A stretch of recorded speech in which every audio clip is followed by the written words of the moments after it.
welcome to Comfy Cozy Up. So we are in August, but let's talk about books that I read in July. July was a good reading month. This is the most book I've read in a while. I think it's 11. So I also bought a new Kindle, so I was definitely zooming through a lot of romance on my Kindle, so that's why I've read that many. So we're gonna start though with the physical books, and then I will talk about the books that I read on the Kindle. So summer romance. So this is just for the summer, and I would say it is worth the hype. It's so good. I was so pleasantly surprised how much I enjoy a romance novel that had slow burn as well as very little smart action. This is about two individuals who has this kind of curse where that oftentimes the people who they have dated that they have broken up with find their soulmate right after. So they all, get married or in some kind of committed relationship that they're happy in, and they are single wondering why. So they met on a social site where they decided maybe if they date each other, they can cancel out that whole idea of them, of what's happening to, to them as far as feeling like they're cursed. And one decided because their job entail of travel to that other individual state and connect there. But the story digs more into why are they having struggle connected? Why are they always single? And so you really get to know their issues. A lot of it consists of their parent and the things that their parent have done. The responsibility they had to take up, that some abandonment issue in the midst of all of that. So there's that don't connect to anyone because of that. But this really goes into like thinking about how much our parents, issues we've had in relationship with our parents influence our partners in life and how we choose our partners in life. And I love this. It was a good read. This is definitely a summer read. And we're still in summer, so I do think if you're looking for a romance that you will enjoy this, especially for those of you who are not a big fan of having those heavy smut. And I read a lot of that too, but this one wasn't. The next book is a popular one also. I read a lot of popular ones. And this is Curvy Girl Summer. Now, the thing about this author, Danny Allen, I feel like oftentimes she writes a book where I can relate so much to the character. And I've always had a thing for that with her books where I'm like, oh man. This is one of those books where you are dealing with plus size, curvy women. And I thought in the beginning that I was going to be a bit turned off where you have romance novel where if the character is plus size, it is heavy on their body, as if like every plus size person is like concerned more about their body when they're in a relationship. No. And if you're hearing all that sound, guys, I'm doing laundry, sorry. So in this book, you have this 29-year-old woman who is approaching 30, and she wants to have a 30th birthday party, but she wants to have a man by that time. So she is going on dates, and the first date she went on, they were supposed to meet at a bar that is close to her home, except for the guy never showed up. But the bartender there was basically entertaining her while she's waiting, and they're bonding and actually communicating and having a laugh at each other. And so he kind of encouraged her, you know what, go online dating and use his bar, his family bar, as the location where you will have your dates, kind of like a safety thing, like he's going to protect her and watch over her while she's going on these dates. And so these dates are terrible dates. These dates are men who have fetishes about, plus size women, or they're married and they're secretly trying to hook up with her, that kind of deal. But while all this is happening, they are literally bonding. They have been on this relationship, this friendship that they thought was just going to be just friendship because this man is posing as if he's not available, that kind of deal. You know if you read what I mean by that. This was so good. This was so good. The ending, I was just like, there's there's there's things about the characters that is annoying, but most moments I find that I would find something annoying about the character. But I just love how they connected. I just love how the communication they had with each other, and even when things weren't always honest with one particular character, how it's handled in the story, I was just like, yeah, I was here for it. Then another popular one that I wasn't sure I was going to read, but I'm glad I did. And this is Only for the Week. Now, I've never read anything by the author, Natasha Bishop, never. But this one is also one that's I saw a lot of over the last year. And I was like, it just sounded like it was going to be gossipy. Because when you think of the fact that this is a woman whose older sister is marrying her ex-boyfriend. So you're thinking it's going to be so messy. The thing about this book is, for the main character, everyone assumes she will feel a certain way about it, but no. There was never a true connection she had with her ex. It was a actual, honestly, peaceful and good breakup. So there was no feels that she had, but everybody assumed that she should. She's also a character that is just known to be strong, known to be taking care of herself, doing everything that she's supposed to do as far as her career. She has a very good career. And so there's that whole idea that when is she going to fall apart so somebody can carry her kind of deal. And those individuals in her life that she loves have for years treated her as somebody who needed a crack for some reason. And you get that in the story. What I liked also is that sneaking around with the best man. The best man and her connected. And they decided that they're going to have fun for a week. Now they went to Tulum for the destination wedding. And I guess they're there for about 2 weeks. The first week was supposed to focus solely on them just having a good time with each other. But when it gets close to the wedding, they're supposed to break it off. But you know, there's feelings involved in this. And while they're having their fun and trying to hide from the wedding party and not have anyone knowing that they are sleeping with each other, you know, things happen. You know, things was gonna expose, and how it exposed, I thought it was this. Now this is a character also that I don't like in most books, because she's literally a pushover in this. She always want to please everybody, and I like that he saw that and was at times trying to not have her feel like this, and interrupt any kind of person that's going to try and make her feel bad for that day. I like how protective he was of her, and I was here for this. Let's get to the heavy stuff now. So let's start off with The Road to Country. This was his third book. So you guys know I like Chigozie Obioma. It's my author crush, guys. But I love his storytelling. And in this storytelling, it is about a young man who has this he feels very guilty that what the paralysis has happened to his brother. And his brother is going through it. So he disappeared, and it's believed that he is in his mother's village, which happens to be in the area where the Biafra War was happening. And so he found a way to get there. And he ended up in a situation where, to save his own life, he had to join their army. And while he is there with the mission still to find his brother, he's now all into a war that he didn't understand, that he didn't really want to be a part of, or understood why it's even happening. And you know, like I said, but life happens, and he's there. He is basically doing everything you think of what a war entail. And this story is very raw, very descriptive of what the Biafra War looked like.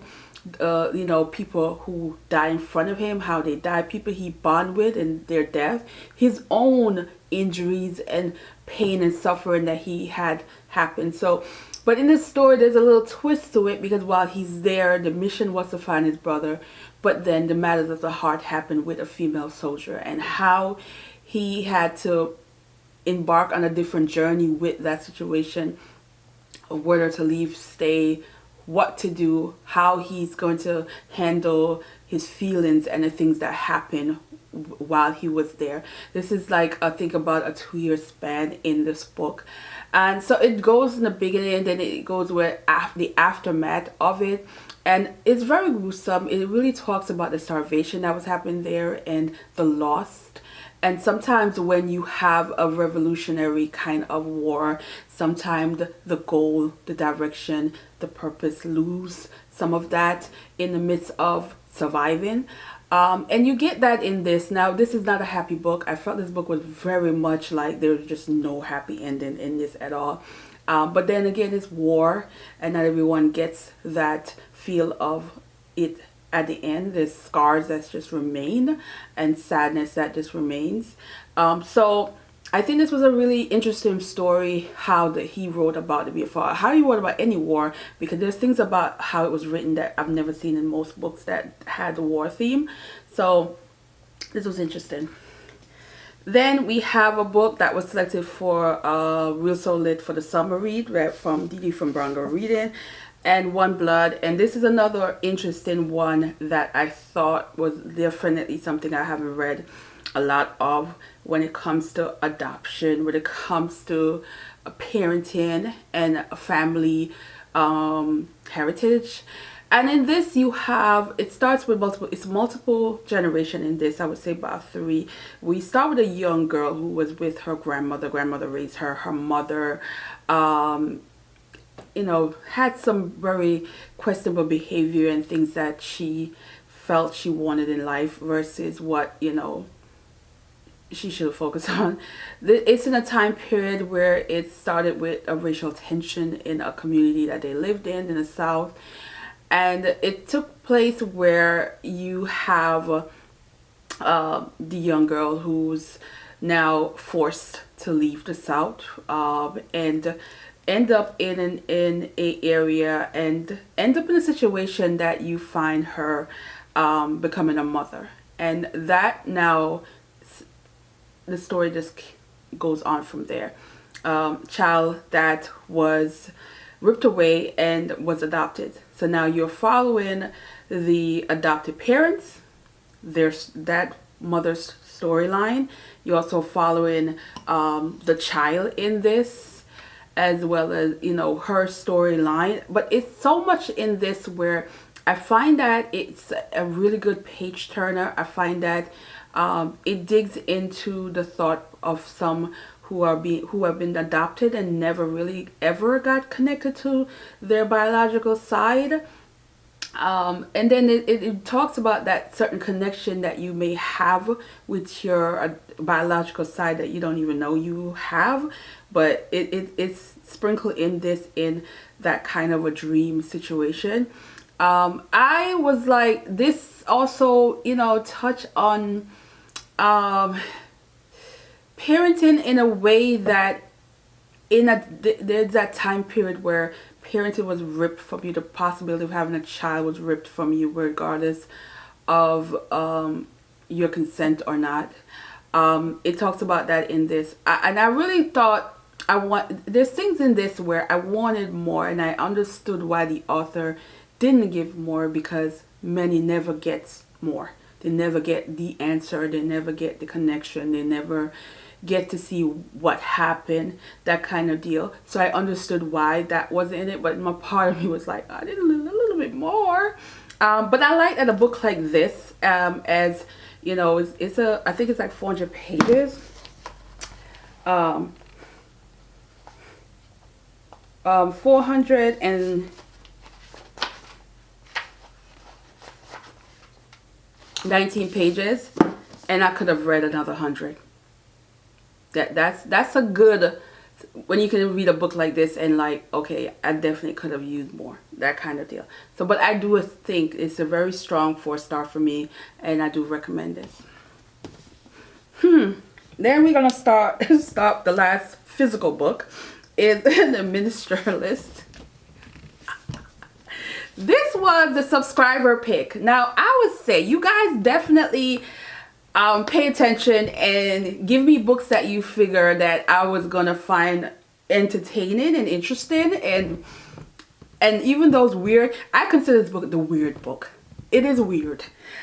It is set in, it's a historical fiction. It's set in the 1600s. Now, this is set in Amsterdam. This is a story that really tells you how, as a woman, the mercy you have to a man to survive.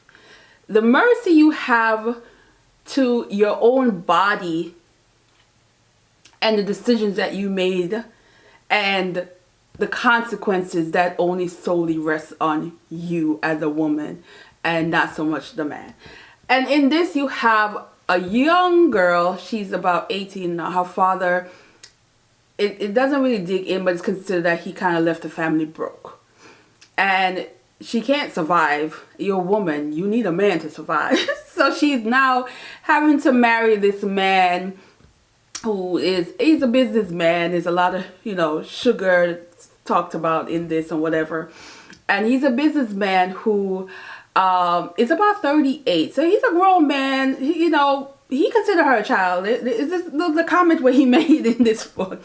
But he is basically living a lie in a town where religion is such a big thing. Religion is a big thing in terms of, what is expected of you and how you should live your life, that kind of deal.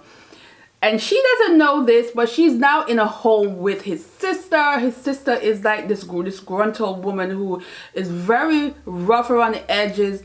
And you don't even know why. As the story went on, you kind of get a soft feeling for her because you understood why she behaved. But she's a protective person of her brother. So she's the one that set up the whole marriage situation. And she knew. So in this story, there's bits and pieces of things they talk about. Is like if you are a woman and you're not married and say the man die, say your father or your brother die, there's that you can't really inherit the wealth.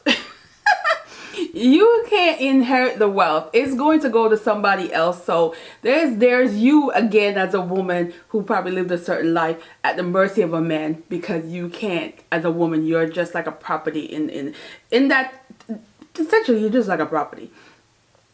But the way the secret of the husband came out, the town find out about it. There goes this trials about it.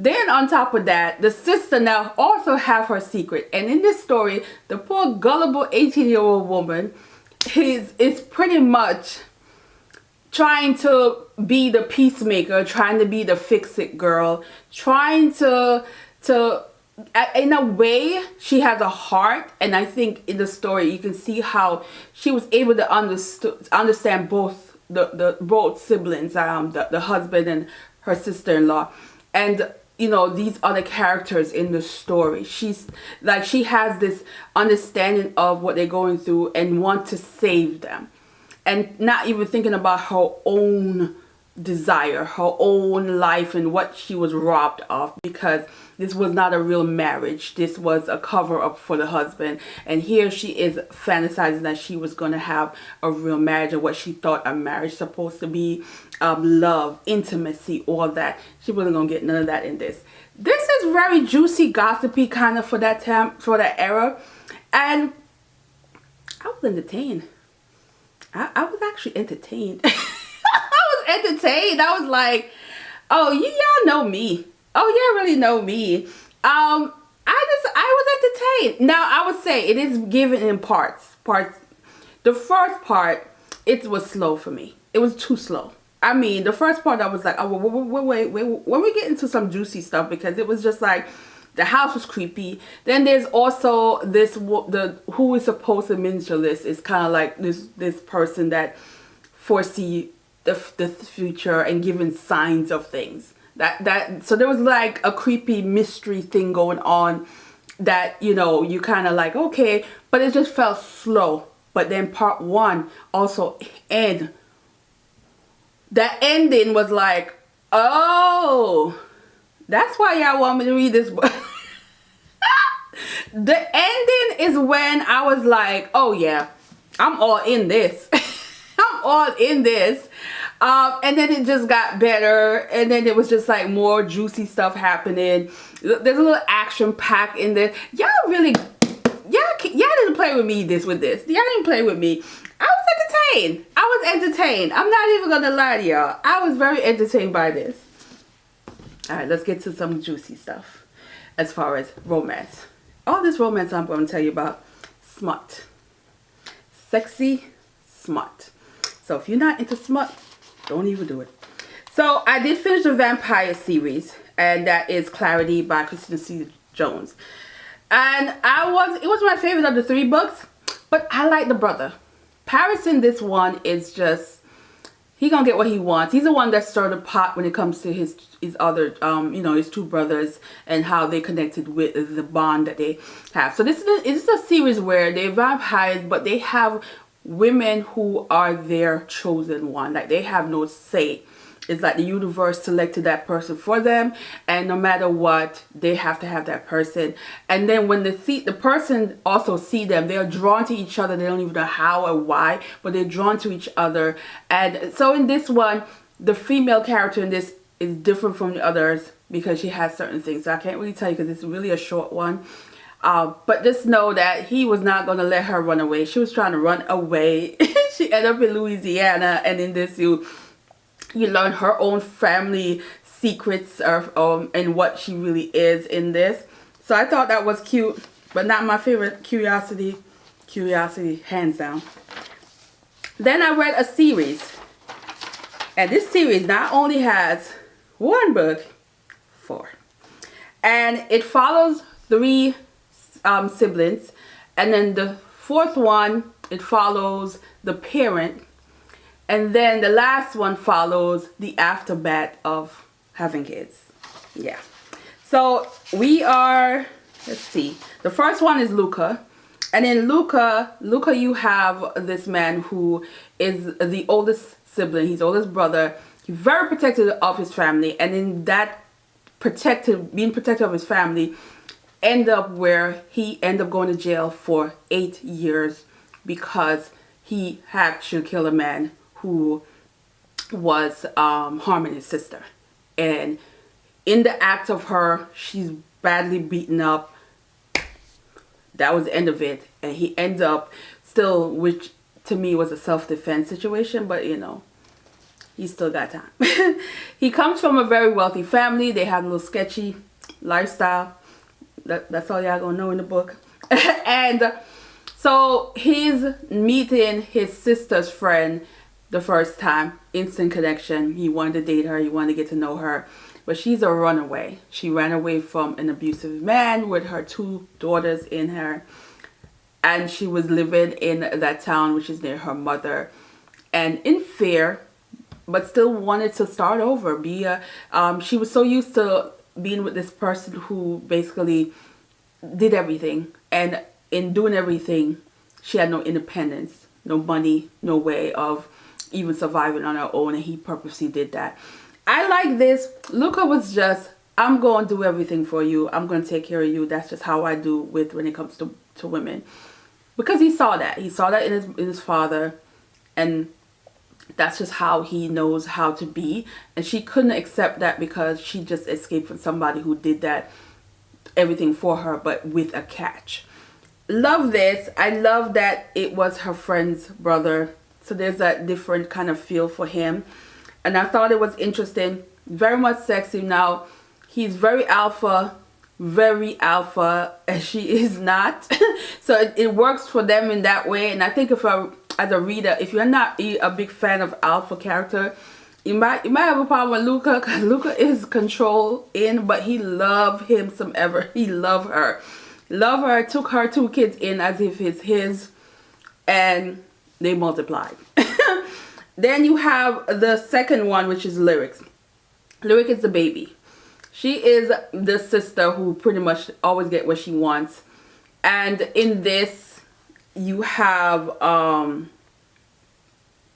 the best friend of her brothers, which is, it feels off limit kind of this situation, but they were gonna do what they're gonna do. In this case though, again, prison situation. Ken end up going to prison because his stupid brother did something, and he basically lied to the authority and took the blame for something he didn't even do, but he didn't want his brother, his little brother, to ruin his life, ruin his future. So he basically lied and went in to protect his brother. Did a year, and when he was there, she wrote him a letter expressing how she felt about him. He didn't know what to do, so he never responded. So of course she felt slighted and felt angry that he never responded. So when he comes out, he sees her, he thought he's gonna get his woman now, but she's salty. So there's that tension that's going on between them. But then there's also that he doesn't have any understanding in this. It was like, I was reading this like, if you don't slow down, take your time. You're trying to get back on her good grace. Take your time. But, you know, it was just like, I was a little annoyed with him at first. But then it was like, in this, there's always that oops moment in this. And there was a oops moment. There's an oops moment in all of this. Every single one of these books have that oops moment of somebody being knocked up. Every one of these in the book. And then we have the third one. And the third one, I really like the third one. Lake is a jerk. Lake is what you call a second chance romance. Lake had this girl since he was 11 years old. And when he got a little grown and he smelled himself, he decided to break up with her because he want to be out there. He want to be for the streets. So he was always for the streets for about 10 years and never connect with anybody. Always have her at bay, like he's like, you know. And now when she finally said, I had enough, I'm going to just marry this man, which was a nonsense man. But she just wanted to like move on. So she was going to move on with anybody at this point. And he was not having it. This is when he decided now he want to fight for her. But Lake is a fool. Lake is a fool, but he's entertaining. I don't know. I thought Luca was going to be my favorite brother. I think I like Lake. I just like messy Lake. Lake was messy. Make was doing the most. Make had all these women that he just toyed with. And one came back to bite him. So there was some action going on in this. But it was just like, oh man, Lake. Lord. And there's an oops moment in this as well. But I love how this was done. I love how that surprise was done in this. It's different and it was sweet. It was sweet. But I like her. But Lake was the best. Then the fourth book, The Parents. I mean, I thought the smut was smutting in these with the brother and the sister in this, but The Parents. This was a short one, but Liam and the mama is OG in this. Mama is a G in this. Mama is to me the most aggressive female in this out of all the females in the series. Mama was not playing about her man, and she let them kids know. She let them kids know, and I was like, whoa. Love, love, love. It is sexy as hell. There's a particular scene in this where I was like, I was clutching my invisible pearl. Because I was like, what? Yeah. It was giving me. It was giving me. And then the last one in the series is Ever, and this is basically deal with postpartum